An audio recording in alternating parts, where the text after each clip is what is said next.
and finishing up reading day 24 with Genesis 37. Jacob lived in the land of his father, sojourning in the land of Canaan. These are the generations of Jacob.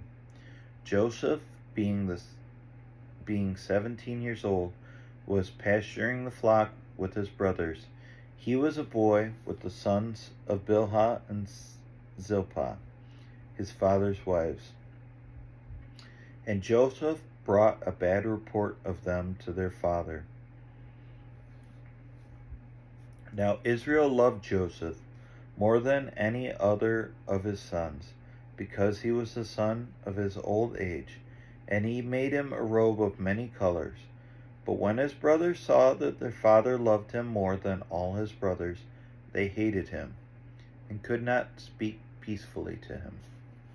Now Joseph had a dream, and when he told it to his brothers, they hated him even more.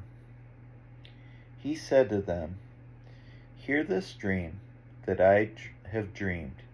Behold, we were binding sheaves in the field, and behold, my sheaf arose and stood upright.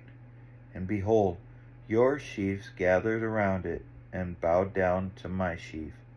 His brothers said to him, "Are you indeed to reign over us? Are you indeed to rule over us?"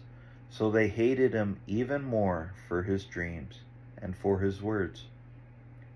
Then he dreamed another dream and told it to his brothers and said, "Behold, I have dreamed another dream. Behold, the sun, the moon, and the 11 stars were bowing down to me." But when he told it to his father and to his brothers, his father rebuked him and said to him, "What is this dream that you have dreamed? Shall I and your mother and your brothers indeed come to bow ourselves to the ground before you?" And his brothers were jealous of him, but his father kept the saying in mind. Now his brothers went to pasture their father's flock near Shechem. And Israel said to Joseph, "Are not your brothers pasturing their flock at Shechem? Come, I will send you to them." And he said to them, "Here I am." So they said to him, "Go now, see if it is well with your brothers and with the flock, and bring me word." So he sent him from the valley of Hebron, and he came to Shechem.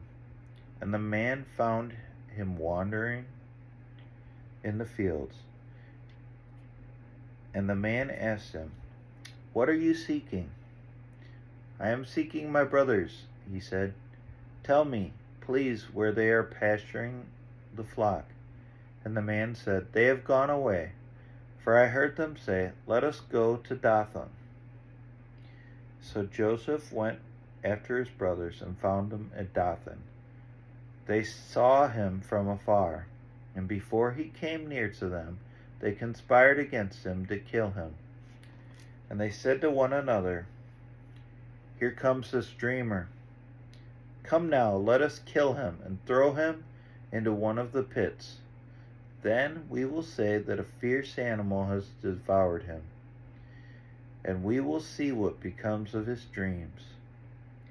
When Reuben heard it, he rescued him out of the hand, saying, "Let us not take his life."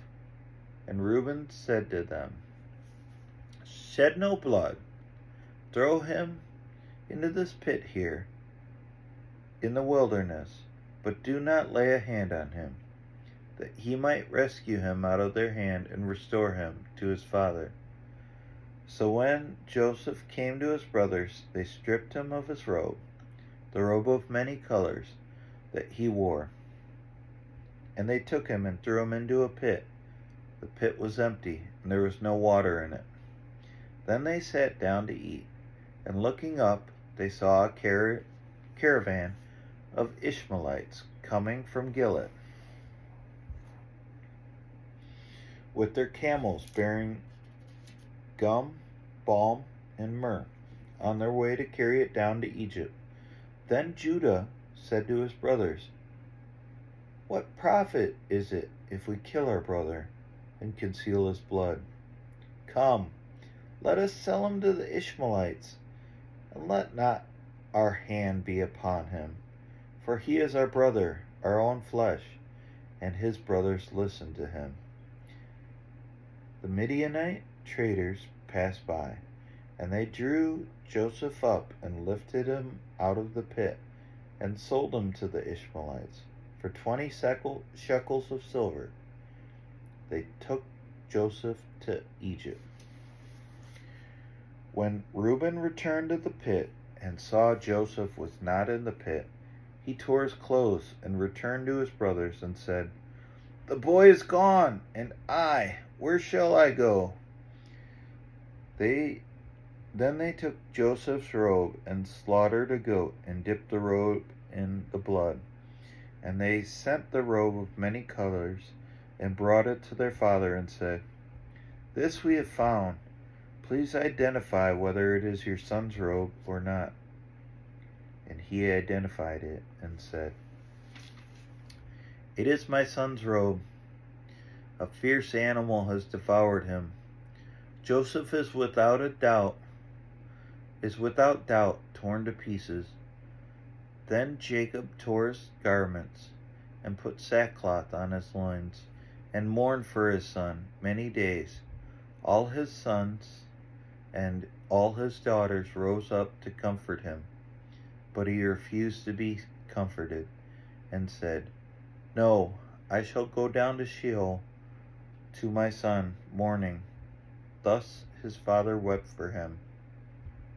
Meanwhile, the Midianites had sold him in Egypt to Potiphar, an officer of Pharaoh, the captain of the guard. And this finishes up day 24. See you tomorrow.